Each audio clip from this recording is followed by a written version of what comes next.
Bond issue. I'm working on something right now. My headline of this says, I'm going to Oh quote boy. it for you. You Here we ready? go. Do we really need all the projects in the bond issue? Yes. Okay. Let's go. Let's start with a couple of my pet peeves that are in the bond issue. Let's do. Sportran transit shelter projects. We're going to build more shelters for people who are waiting on buses. I get that. I get that's wonderful to have if you have to ride public transit. It's nice to be sitting on a bench. It's under nice. I mean, if you go out Is there it a right now, necessity? if you're standing outside right now waiting on a bus so you can go to work, I would say that's a necessity. Well, I could bring an umbrella. In a city where we have financial troubles, is a transit shelter project to spend $1.375 million. Is that a necessity? So there's two things I'd say about that. The transit project is 1.375 million in our bond proposal, but it is being leveraged against federal dollars, so it'll be a federal match. So it's going to be it's going to be right at 3 million. Sort of Okay. like co-op advertising, if you will. Yeah, well, I mean, and so, like, I mean, it's a really efficient use of money available to the city of Shreveport. That's the first thing I'd say about the financial stuff. It's more bang for your buck. It's smart to do that. But as far as the necessity of it goes, I was telling somebody yesterday, one of the biggest surprises to me in our bond town hall meetings, regardless of what district we were in, that's one of the most well-received projects. People hate driving down the road and seeing it, 28 degrees outside, 110 degrees I get outside, that. pouring down rain, and there's someone who's trying to get to work today, and they're getting drenched in sweat, downpour, or they're freezing to death. I get that. And Another one there's on no my protection list. from the elements. I got a bunch of them on my list, so let me Let's try to go. get to them. Citywide parking lot overlays, $635,000. When you're a broke city, do you really overlay parking lots? Yeah, I mean, parking lot's part of the property too. So I mean, when you start talking about there's a liability for the city if someone's car is damaged in the parking lot, and so that's one consideration. Two, property value. I mean, that's the parking lot's often the part of the property that's overlooked. A couple of other big ones that are really troubling to me, Ben, and I'll get to I'll lump them To be together. clear, too, though, so far, neither one of these, as far as dollar signs go, relative to the other projects on the bond, have been big ones. They've Here's all some been big ones. relatively You small. ready? Okay. MLK area-wide roadway improvements, $10.4 million. Citywide drainage improvements, $10 million, with no specifics. I don't know which roads in MLK are going to be improved. I don't know which drainage improvements are going to be made. So one road could be done in MLK. You could do all of MLK. That's a little bit.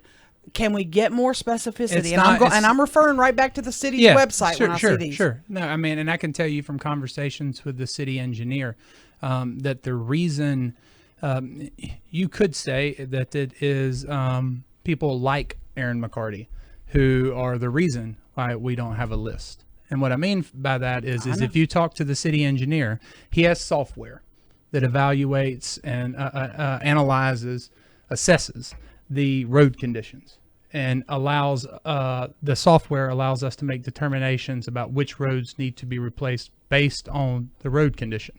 Essentially what the city engineer is saying is that we could produce a list that we were going to repave today if we had the bond money today.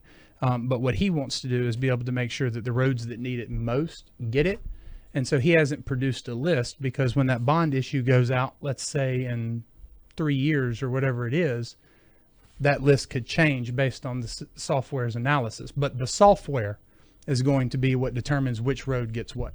Issue headline: do we really need all the projects in this bond issue? Here's from your City of Shreveport website. Police Department substations, projected cost $6 million. The Public Safety Project proposes constructing a police substation in each of the city's crime districts. We have 13 crime districts. We have 4. You don't There's mean 4. that. There's 4 crime areas. Okay. Yeah. And, So you're not talking about the police specific districts. police districts. No, of which there are. so it's broken down into 4 crime areas, and then inside of that there are more specific districts. But Okay. there are 4 crime areas. So and they're basically the cardinal points. So you're telling me you're going to build 4 substations? Yes. You're not going to run out of money and then the 4th doesn't get built? No. And Okay. they're also looking at existing city properties for that. And you know, like, and going back to what Robert's saying, and it's the premise of what you're talking about. I mean, sure, there have been times in the past where Shreveport citizens have been disappointed by projects. You bring up the Superstation. You bring up the Superstation, the Cross Bayou Park, all that. I mean, and I understand from a citizen's point of view, you're just looking at government and saying the Shreveport city government has done X, Y, and Z. I would say on balance, the Shreveport city government has overwhelmingly done what they told you they were going to do. There have been these instances that we can hyper focus on. But I would also say that the mayor is not the same person who did all that in the past. Like, I understand from a citizen's point of view, it's the Shreveport government, but Mayor Adrian Perkins and his staff are new, and Mayor Adrian Perkins is guaranteeing that he's going to move forward with the projects that he's putting forward. But Adrian Perkins' first order of business was the insurance debacle that he sat here and admitted he stubbed his toe on. I got a bad taste in my mouth for that. Then the next thing he did was raise my garbage fee. I don't trust him yet. Why does this have to be so I don't quick? understand why raising the garbage fee would have anything to do with anyone's trust. Raising the garbage fee, if you look at the budget, is the only thing that is starting to pull the reserves out of the hole. The first thing you do in the city is raise a fee rather than let's trim the budget. We trimmed the budget by 5%. Expenditures across the board have been cut 5% in his executive budget. Had he not introduced the sanitation fee, the city of Shreveport's financial situation would be in dire straits. If not for the revenue coming in from the sanitation fee, which is a user fee that all cities, in fact, I have not found one that doesn't, collects. Do you understand? I don't understand the part about the sanitation residents fee. Who say, for a new mayor, the very first thing he does is the insurance debacle. Then the next thing he does is raise my fees. You get the cynicism. You get that we're like, I don't know if I'm getting what I really want. Generally speaking, I don't get cynicism about the mayor from citizens. I get that they're excited about the changes that he's bringing forth in the city and the energy he's bringing to the city of Shreveport. Generally speaking, I don't get cynicism about the mayor. And I'm not saying I don't understand it. I'm saying I don't hear it. Like that's not the overarching feedback that I get from the citizens Speaking of of Shreveport. what you hear, do you, and I don't know if you're doing any polling or not, I don't know what your sense or the mayor's sense is of, do you feel at this point pertaining to the three bond propositions on the ballot in just about a month? It's an uphill battle. How are you feeling about that? What is your perspective with 30 days to go? I have not done any polling, so I don't have any scientific answer to that question. What I will say is that we've gone out and we've talked to the citizens of Shreveport. The overwhelming feedback we've gotten in that town hall has been, we need the bond.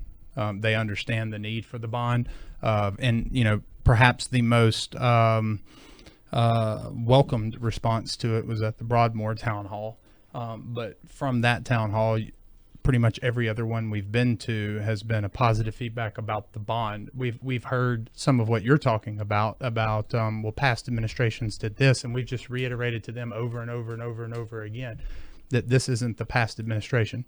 This is Mayor Adrian Perkins' administration. It's a new administration, and he's going to follow through what he promises. Ben Riggs, Communications Manager for Mayor Perkins. Great to see you as always. Thank you for taking time. Thank y'all.